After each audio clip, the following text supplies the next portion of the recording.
Welcome to the Exhorter podcast. We're aimed to stir up love and good works through bite-sized biblical discussion. Today, our episode will be taken by Kyle. Kyle, what are we going to learn and chat about today? I'm not sure what to call this episode, but we'll start with the Pence Rule, which actually used to be called the Billy Graham Rule before that. What I mean is, a couple election cycles ago when Mike Pence was the vice president, some things came up that people were either celebrating on one side or very critical of on the other.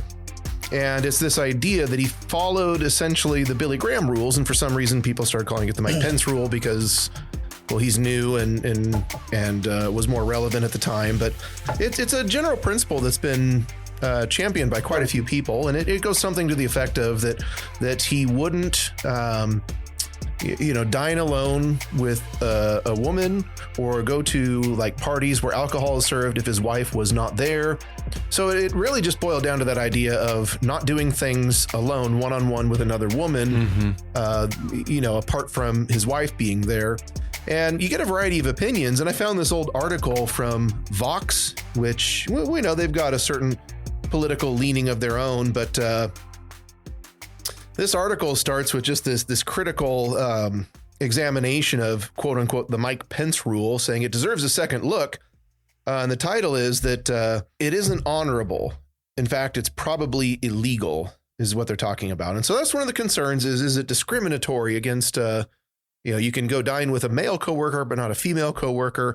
And I think this really just shows that a lot of people are just attacking what's on the surface of this idea without really digging into the meaning behind it or looking for nuance. And so it begins with this, an example, this quotation of, I don't work with women. If they're attractive, I'm too tempted. And if they're not attractive, what's the point? A male partner at a law firm casually made this pronouncement one day at lunch, hardly looking up from his plate. Everyone laughed and went back to eating. And as if that's... Wait, is that a quote or is that just something someone would say? Because that's pretty clever. Yeah. No, it just made me laugh. It's like said someone at a law firm once. What? No, it's referenced as an anonymous quote. Okay. Just saying that in the rough and tumble world of DC law, it isn't even the most obnoxious thing that was said that day. So it is in the context of an actual quote. And yeah, I think a lot of us that maybe would find some value in the so-called Mike Pence Rule would look at that quotation and say, well, that guy sounds like a pig. And that's not really... I think you're straw manning it. That's not really the idea behind it. Is they want to talk about this idea that it's what you can't control yourself. You don't want to be around another woman because you just can't control yourself. And that's sort of what's referenced there with that quote. But that's not really the idea there at all. I think the concept there, and I see their legal concerns and all that, and that's worth some consideration. But I think if we want to look at what's this really about, there is some solid material there for married folks to learn from this. This is like common practice in the teaching world. We get training every year on what to do and what not to do with students, and one of the trainings for male teachers is do not be alone in a classroom with a female student. Just if for some reason that is the case, open your door, make sure the shades on the window are open, call another coworker in there, because there have been too many situations where either bad things happened or teachers were accused of bad things happening, and there was no one there to refute what was said. Yeah. Well, and I find that kind of...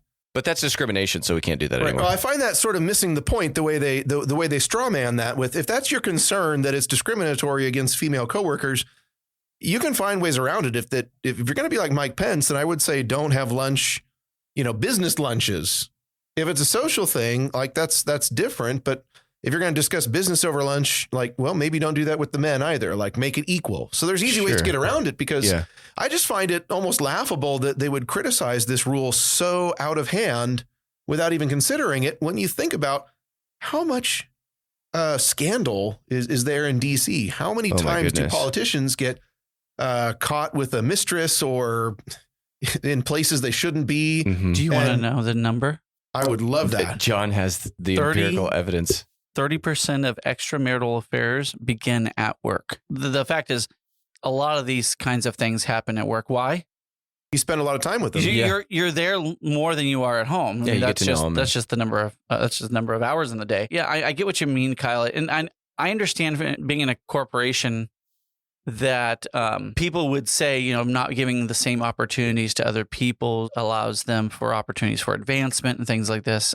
But most of the time, they sneer at most morality and most perspectives of things that would be good and right and just. And I think absolutely the way around all those is to just be fair across the board. If you're a manager, you just don't have meetings alone with other people. You have another co-manager, another supervisor, and people have annual reviews, and you'll meet one-on-one with your manager or stuff. And I think it's just important. It's like, do it in a open space. A lot of offices have full wall windows. There's other ways of doing that doesn't bring reproach or opportunity of impropriety into question with other people. And it isn't simply that I can't control myself if I'm alone with another woman. Sure.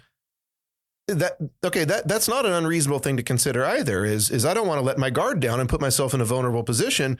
But I think the other consideration is I can't control what other people say about or think about that situation. So the narrative is now out of my control. Yeah, you need to have a witness there. Yeah. You need to have someone there who can say, no, that's not what happened. Because that's our policy at summer camp too. Is I've got a cabin full of kids, but if it's just me and one other kid in there, it's like try to move it along. Yeah. Either tell them, well, where do you need to be right now? Let's move it along, or so just don't hang out in that situation. That's not a good position to be in. Right. We are now in a world where two people go into a room and shut that door, and there's just question about and weird feelings about that. So, and I think this is in all workplaces. I think my grandfather was a preacher. Preachers do this all the time.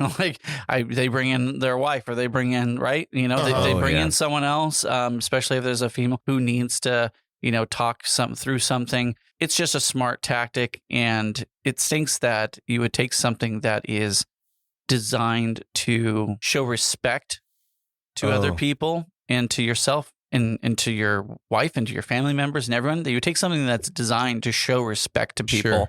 Sure. And you would use it for a selfish slander of unequal, workplace, attention and stuff. And at the end of the day, I think there's ways around it. It got negative press, but I think there's ways around it. Well, here's how I'd like to sort of preface this episode. Yeah. John's already brought up some statistics, so I got to balance it out with some scripture. Let me read 1 Thessalonians chapter 4. I think this is one of those places where it introduces a principle. You mean verses 3 through 5? Well, I was going to look at verses 1 through 8, but specifically 3 through 5. Yes. So you came up with that one too. You get a Bible sticker. Thank you. But this is one of those places where, like many places in the Bible, it introduces a principle, and God doesn't spell it out for us. It says, I'm going to tell you what I expect, but I'm going to leave it up to you to use your brain that I gave you to figure out what this looks like in your life and how to apply it. So that's really the way I want to approach this topic. Is I want to read this principle in 1 Thessalonians 4, and then maybe ask you guys some questions. How do we apply this principle? Finally, then, brethren, we urge and exhort in the Lord Jesus that you should abound more and more, just as you receive from us how you ought to walk and to please God. For you know what commandments we gave you through the Lord Jesus. For this is the will of God, your sanctification, that you should abstain from sexual immorality, that each of you should know how to possess his own vessel in sanctification and honor, not in passion of lust like the Gentiles who do not know God, that no one should take advantage of and defraud his brother in this matter, because the Lord is the avenger of all such, as we also forewarned you and testified. For God did not call us to uncleanness, but in holiness. Therefore, he who rejects this does not reject man, but God, who has also given us his Holy Spirit. So he talks about that each of us should know how to possess his own vessel in sanctification and honor. And that's the principle I want to work with here, because he goes on to say, you don't defraud your brother. I think he's talking largely about adultery and infidelity here is when you have an affair with someone else's wife, you're defrauding your brother. But he says that you should know how to possess your own vessel, your own body in sanctification and honor. You should know how to behave yourself in an honorable way. And he doesn't spell that out. So that's what I want us to do today. Guys, what does that look like to you to, as it says here, possess your vessel in sanctification and honor? what are some rules that maybe you have in place that safeguard your marriage and maybe direct your interactions with members of the opposite gender? So one of the first thing that comes to mind is like if I have some communication I need to get out to some lady, like a lady here at church, or like our neighbor, for example. She's a single gal with some kids, and sometimes our kids feed our dogs. So I want to let them know, like, when we're going out of town. Whenever I text her, I always include my wife in the text message. And one of the reasons that I do that is just so that there's no, like, there can be no thought of, oh, well, Nate was trying to do this or that with her. It's like, no, it's just, let's keep it above board.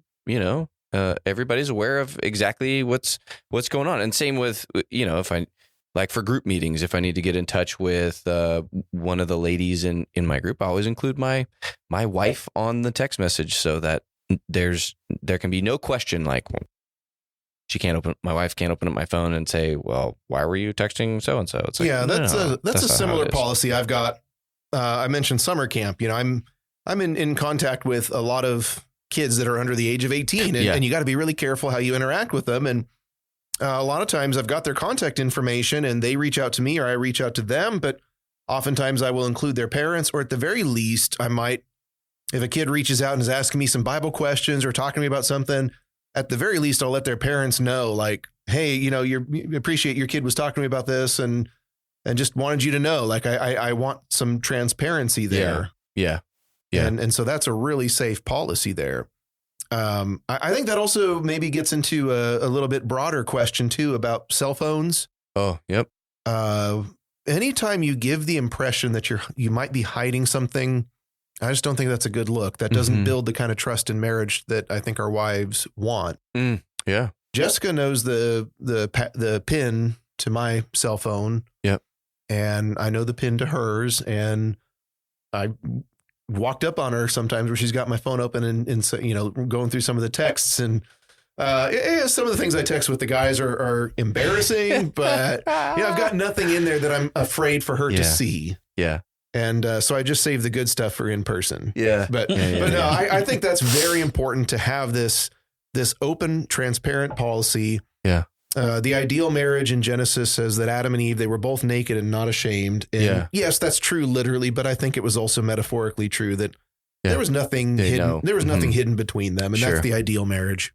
So my wife and I have a similar policy, and sometimes on Facebook or on Twitter, some things will pop up that are just inappropriate. And that's happened to me before. And I felt like a sense of guilt, like, oh, I shouldn't look at that.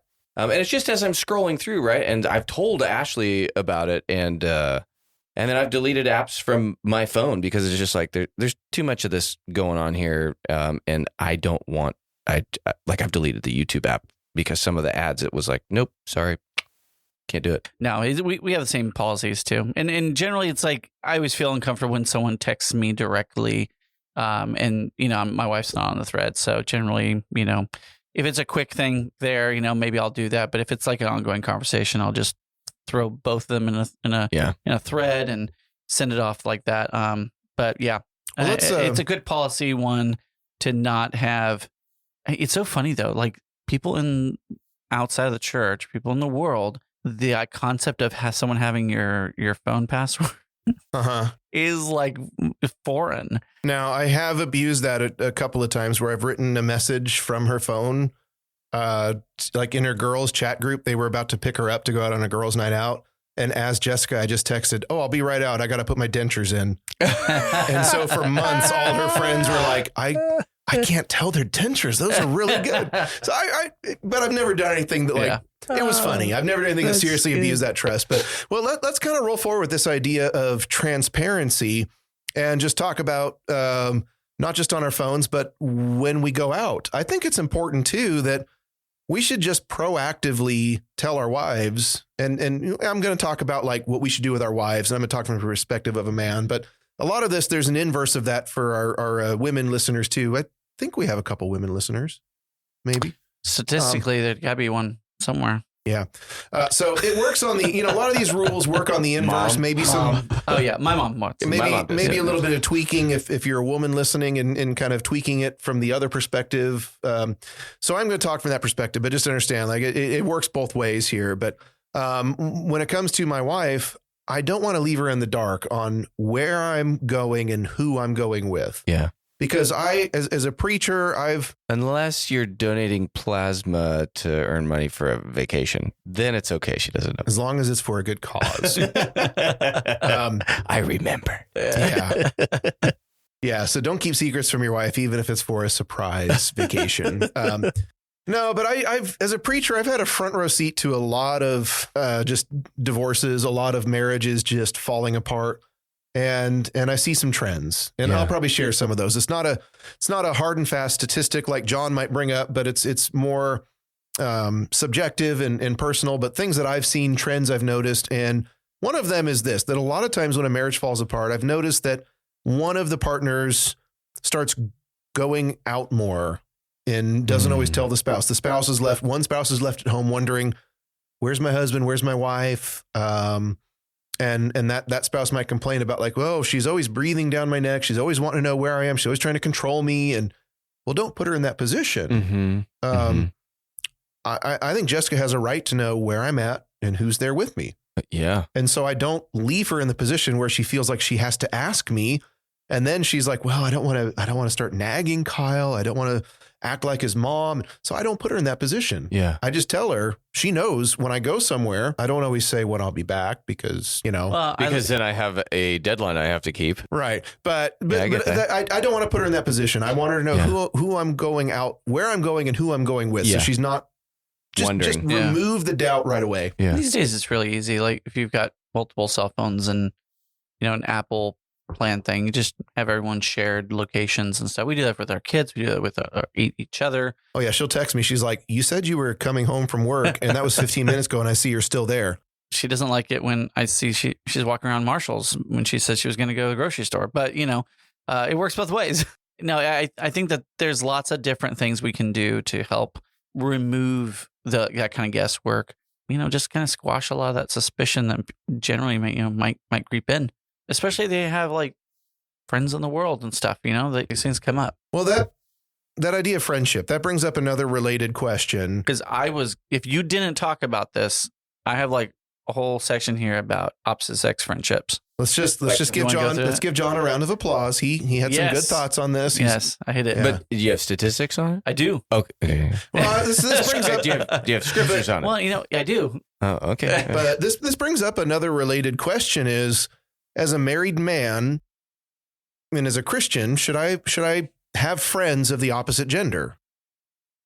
And some of that's, I think, in how it's phrased. Yeah, because I consider the other couples in friends groups, right? Their wives or my friends' wives. I consider us as friends and friendly, but I don't consider us on an individual friendship. Like the couples are friendships.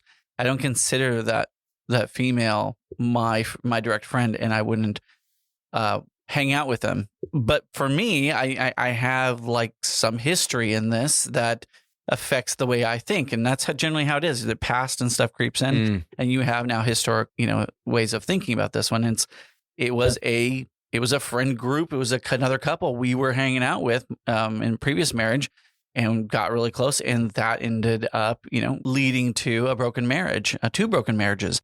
And so you see that kind of thing firsthand and you understand it a lot more. Some of the stats I want to bring up. One, though, is 84% of people in general believe platonic friendships between men and women are possible, even though 53.5% of affairs involve close friends.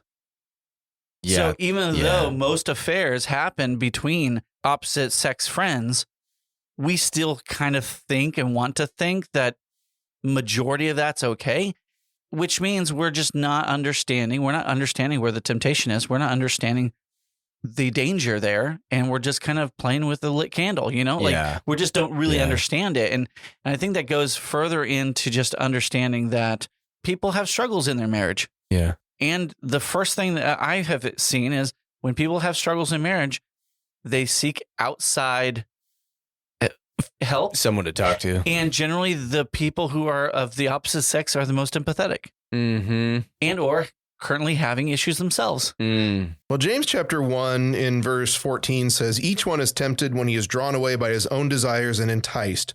Then when desire is conceived, it gives birth to sin. And when sin, when it is full grown, brings forth death. So sin happens as a process. It starts with something in the heart. And so I think that's the point you're making, is that you need to be on guard, because sometimes you can be, I don't have an intention of having an affair or crossing certain lines with this other woman. But if I start getting chummy and a little too close, and maybe I'm setting it up for, maybe I'm strong now. Maybe I'm not tempted now, but what if I get in a big fight with my wife? What if things start getting really stressful at home? We've had a couple kids and now things are on, kind of on the rocks, and but things were always nice when I talked to so-and-so. Again, I'm speaking from just firsthand observation and trends. So to answer that question, I feel like, it's kind of the devil's in the details. Like, do I have friends that are women? Like, yes, I have friends. But do I have like friends? Yeah, you're not like calling them up and like, hey, let's go hang out. Right. So a good illustration is Friday night. I went over to John's house and we played a little impromptu one-off Dungeons and Dragons. And some of our regulars were gone. And sorry, Nate, you live too far away. Otherwise, we would invite you more. No, I told him because he wasn't nerdy. We have to keep our story straight. Yeah. Well, I got to start being nerdier. So some of our regulars couldn't make it. So John had his teenage son, he's a hoot. I like him. He's got a good sense of humor, and he invited his wife, a little controversially, to play. His teenage son did. Yeah, It's controversial for James to have a wife right now, but I just. And generally, I like a pretty manly lineup for Dungeons and Dragons, but it was actually kind of fun, and Taylor was getting into it, and so we were all kind of joking together, and she fit in well, and that was really fun. Like, I consider her one of my friends. But then afterwards, like, did she do a shift that night before or something like that? I don't know. She works overnight, and she was tired. She went to bed like super early, and when everyone else started to leave, John and I went out, and this always happens when I'm at John's house. I'm trying to leave and I'm getting texts from Jessica like, where are you? And I'm like, well, I'm just out here talking to John. I'm trying to leave, but we're really having a good conversation here. And so it's like, John. Yeah. So that highlights the difference, is like, yes, I'm friends. She's one of my friends. And, we talk about Bible things in a group setting. Sometimes I try to give words of encouragement and all that. Like, there's a friendship there, but I'm not going to sit out by my car with Taylor and her and I have, this lengthy talk that goes on and on and on the way I do with John. Like, there's a difference. So yes, I do have friends that are male and female. I do have friends that are women, but not in the same way as like either of you two guys. I'm not going to go hang out with. And so I think it's important that we kind of make that distinction. Yeah. I just think it's so unwise to put yourself in positions that could go wrong at some point. Like, maybe it won't happen, this time, but if you make it a continual habit to get together with a friend of the opposite gender and you're married, then you're just putting yourself in harm's way. And I think it's just a matter of time. Well, and I think it's important too. Maybe we can bring our wives in on this conversation. This is something husbands and wives can have a conversation together. Like, well, what do you expect? Like, what do you think is crossing a line? Like even like simple things. Like, this is something actually I've struggled with for a long time. I want to be one of those people that goes up and gives everybody a hug. Oh, I don't do that. But I'm afraid of how it'll be perceived. And like, I don't want to make someone uncomfortable. And then, oftentimes like on a Sunday after preaching, I'm also kind of sweaty. So maybe they don't want a hug from me. No, that's a good point though. I feel like I have been awkward because I didn't hug, a member of the opposite gender who we might be friends with, but I'm just like, I don't want to upset their spouse. I don't want to give the wrong impression. So I don't hug them. I wave. Shaking the hand of a lady sometimes is a little bit awkward. It's real awkward is you just stand there and you want to know if I wave. You want to know a real power move? What's that? Pat a full-grown adult on the top of their head. I try to think. Good. I think there's been friends and settings and certain people that I felt maybe comfortable giving a one arm hug too, kind of thing. Yeah. I think that, there probably are some differences in that, right? Too.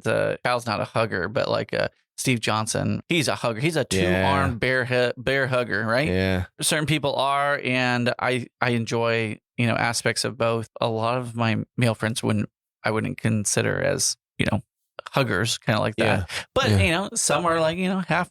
You guys don't hug at Dungeons and Dragons? No, but we call hands. That's called a grapple move. It's a grapple. Different. We do that when we're deer hunting all the time.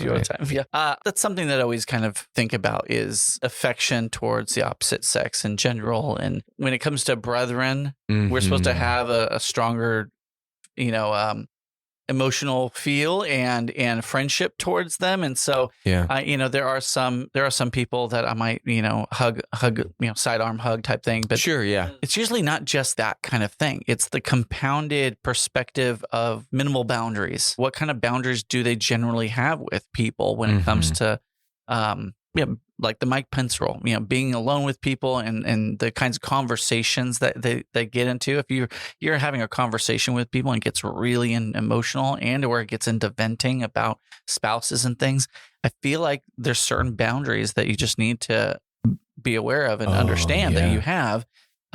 Maybe it's just not one thing, but whether or not you are very self-aware or socially aware enough with your spouse and how their feelings are. I think that's one of the big things is, I have another stat here. It says 37% of people report jealousy as a tension in romantic relationships because of friends of the opposite sex. And so like that says to me, people are not being respectful towards their spouse's feelings and or even asking what their spouse's feelings are. Yeah. Hey, do you have a problem if I,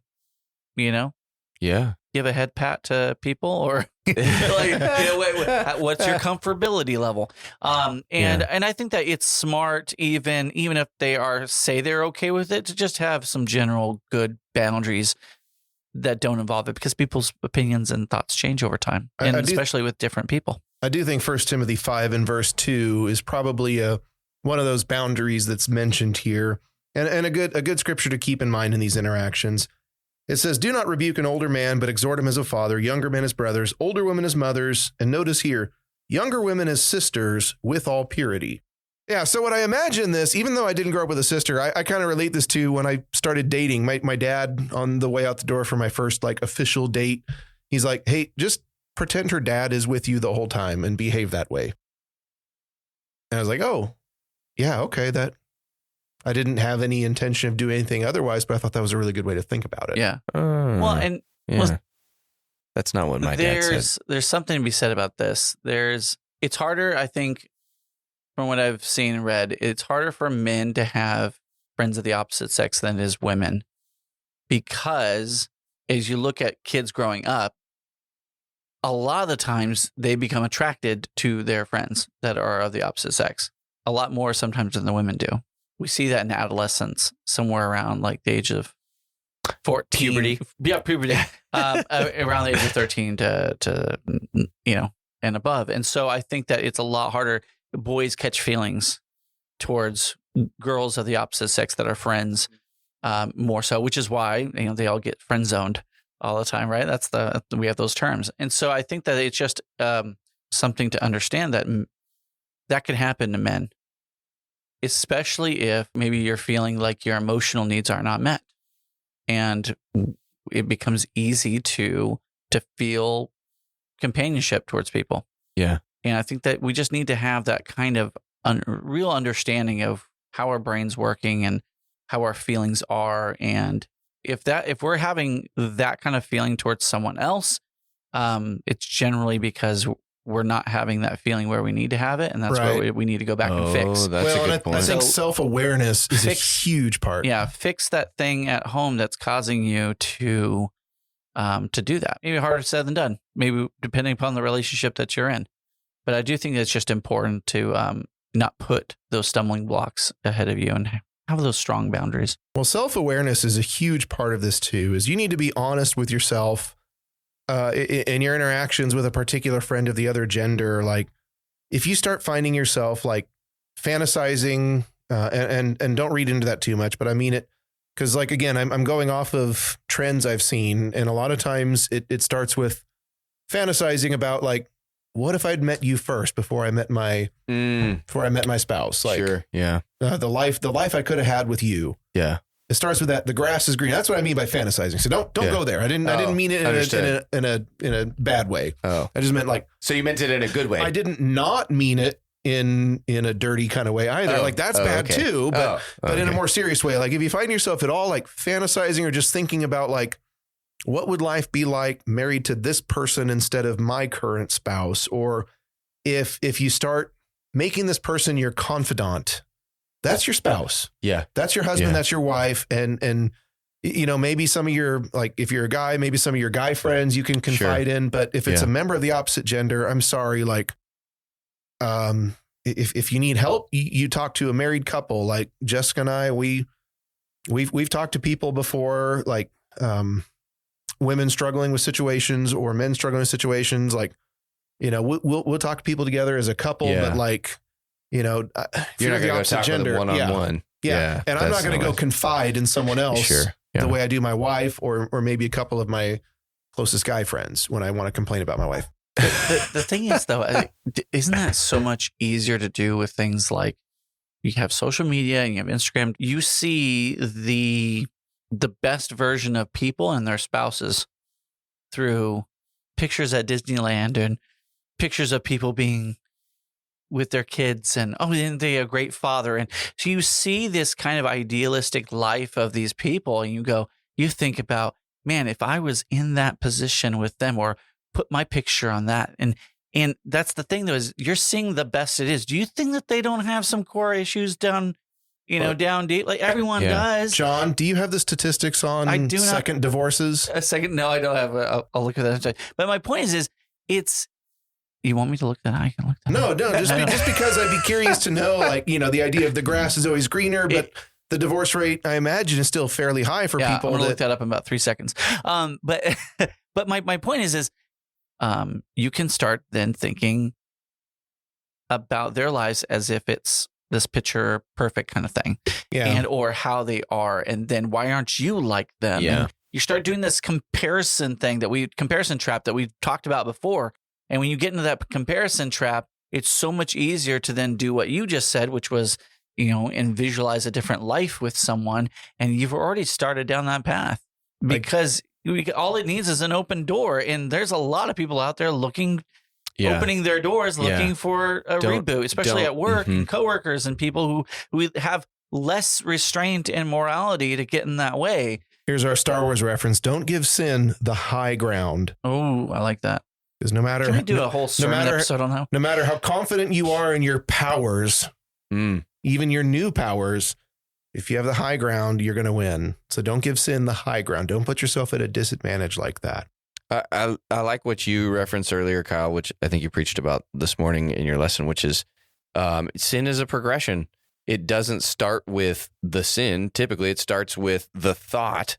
And then that thought becomes maybe a conversation, and then maybe it becomes an action, and that conversation and that action are not necessarily sinful, but the end result of that is, you know, going to end up in sin.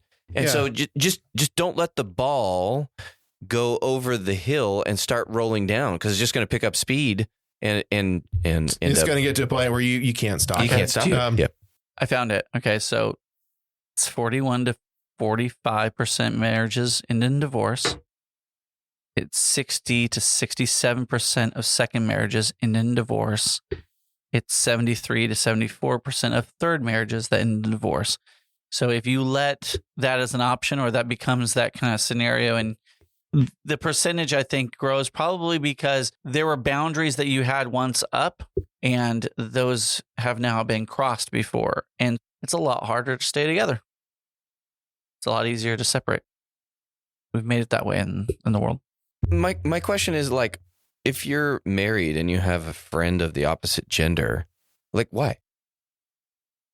Do you not get your social cup filled by friends of the same gender? I mean, like, what is the reason for you to have that friendship? Options. Well, yeah. Not necessarily good, but I think in the world, and I would say outside of the church, I think it's a super common thing to have male, female, different. Yeah. And I think that's some of that cake and eat it too kind of mentality of people who have come from the world into the church and may not realize and understand that as boundaries. Yeah. But also as you're growing up, I mean, when I grew up, dating and everything was in preparation for marriage. Yeah. Like that's why you dated. That's the point. And so having friends that were of the opposite sex, generally, that's why we kind of see those fade off over time.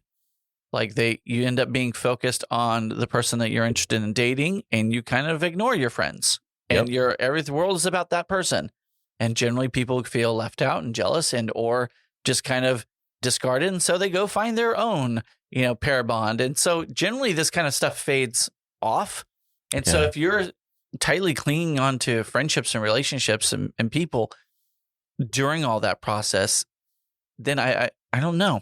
You make a good point though, Nate, as far as like, what are you after? If you're not satisfied, we talk about putting up boundaries, and the point is you don't go right up to the edge of the boundary. The boundary is there, but you don't walk on the line. Yeah. And the point is, because what's in bounds should be sufficient. Your marriage should satisfy. But then on the other side of that, I would also add to your point, Nate, what it says in Hebrews 13:4 and many other places. Marriage is honorable among all, in the bed undefiled, but fornicators and adulterers God will judge. So on the other side, I would say to the question of why pursue these kinds of friendships and relationships, you're playing with fire. Yep. I mean, that sounds like, from God, like, is that a threat? It's a promise. Like if you cross these boundaries and God says, I'm not gonna overlook that one. That's a big deal to me. And God is, I mean, the major danger of hanging out with the opposite gender is sexual sin. And that is one that God talks about a lot throughout Scripture and in the New Testament. It's like, be careful. This could happen. Okay, well, what about, I can see two scenarios here, and then I guess we can progress on. But two scenarios. One, there is a single person in friend groups and everything, but they need like help. And either from a man, or someone that they don't have in their life. And so what would be a good suggestion into supporting their needs and helping them out? Look, I've been in situations like this where Jessica and I both just like, if there's something that I can do to help out where there's no man, I'll go and do it. Jessica will come with me and find something else to do, like in the house with the woman. Yeah. And so there's ways to get around that where you can kind of like, you can still be there and be supportive and be the friend. I'm still a friend to, all the women in my life, all the women in the church, they're still my friends, just not in the same way like you guys are. But there's ways to be that friend, to be that support while still being accountable and reputable. My other question is what about someone who listens to this podcast and say, my spouse trusts me and I don't see any problem with this? I can imagine someone thinking, I've had friends of, opposite sex for all my life, and I still do, and I'm okay with that, and my spouse trusts me, and we're all okay with that. So everyone is that a problem? Everyone that's blown off fingers in a firework accident got away with it several times before that. So you're saying it's a zero-sum game. It will always lead to issues, and someone can't be the exception to the rule. Not if you're a eunuch. Step. I'm not saying it will inevitably lead to. I'm just saying it certainly increases the odds. And yeah, and it also it's not just about I can't control myself. It's well, what does this do to the people's perception of your character? What message am I sending to others? But I think that would be a good podcast to kind of talk about this being above reproach. And I think that's probably, we're not used to that. Like a lot of times it's like, hey, well, just don't cross that line. Right. But sometimes it's even getting near that line or making people think that you dance on that line. And so sometimes we're talking about removing, I don't want to bring ill reproach on that person. So I'm going to create boundaries so that no one thinks ill of them, as well as myself, but I care about them. And so I don't want anyone to think that they possibly are trying to like woo a husband away from their man or do anything. So I'm not going to lean into that possibility of bringing reproach upon them. So creating boundaries can do that, but I don't know if there is scenarios in our lives that we care about that as much. Do you know what I'm trying to say? Like the idea of being above reproach is, what does that look like in other aspects of our life? I think that'd be a good conversation. Next episode, maybe. Well, it's not a complete Exhorter podcast episode if we don't throw out a future episode that we may or may not do in the next couple years. I was just going to sum up my thoughts from Proverbs 23 and verse 10 that says, "Do not remove the ancient landmark, nor enter the fields of the fatherless, for their Redeemer is mighty. He will plead their cause against you." I know that's talking about don't go take advantage of someone and steal their property. Don't move the ancient land boundaries in Israel is probably what that's talking about. But I think that's the general idea here, is that in life, and in particular in this example of marriage, there are some boundaries that just should be there, that should be respected. It's for your safety and for other people's safety, to protect you and to protect their reputations. Ultimately, you should focus on cultivating the best relationship possible with your spouse. Make that. I mean, yeah, I might have some guy friends I confide in sometimes, but my wife is my chief confidant. She is the one that is my other half. We're two lives that have been merged into one. And when it comes to friendships, I think give your effort and energy to friendships of the same gender, and just put up some safe, boundaries and guards to define the parameters of your relationships with people of the opposite gender. So you would vote for Mike Pence if he ran again for office? That's another question. Oh, okay. That's another question. All right. Well, Kyle, this was a great episode because I think it's practical, and it's applying some wisdom to our relationships and especially those with the opposite gender. So thanks for bringing this up today, Kyle. If you found value in this episode, please share it with a friend, like, subscribe, and join us for part 2 of this episode about reputability and being above reproach at some point in the future.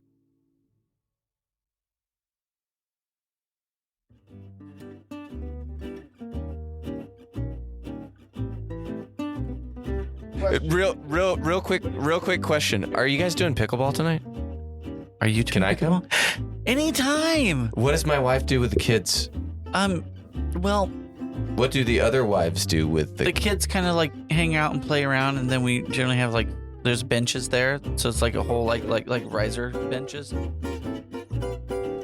wants to start? Kyle, you want to go? Sure. It's a little more lighthearted. We'll have some fun with this one, I'm sure. Yeah, mine is infidelity in the workplace. Mine is no big deal. Mine is death. So yeah, that's a little infidelity in the workplace. Oh, the Mike Pence Rule. What do you have there? What's that? This is my notes. Oh, you have notes. I don't have notes. Oh, I knew what he was doing, so I wanted to have some ideas. I saw the Mike Pence Rule. I just didn't know what that was. Are you recording this? You should be recording this. I am. My job is to bring the empirical evidence. Oh, that's right. So I just brought stats. No, I have stats this time. I was thinking about maybe making fun of you. Yeah, well, that's good. That's always good. Okay, Kyle. Welcome to the Exhorter podcast. Welcome. The Exhorter? Something feels weird. Sure. Yeah. So First Thessalonians chapter 4, I think, introduces a principle. All right, you bring those scriptures out, man. So he's showing us his outline here. He's got notes made. I took notes. Don't lie. Too. You went to ChatGPT and said, "Make me some." No, Nate, why is your Bible open to Song of Solomon? You're not going to. Well, he did not follow the Pence Rule. I was looking at the last chapter of Ecclesiastes, but okay, that's better. Song of Solomon. Yeah, Solomon did not follow the Pence Rule. But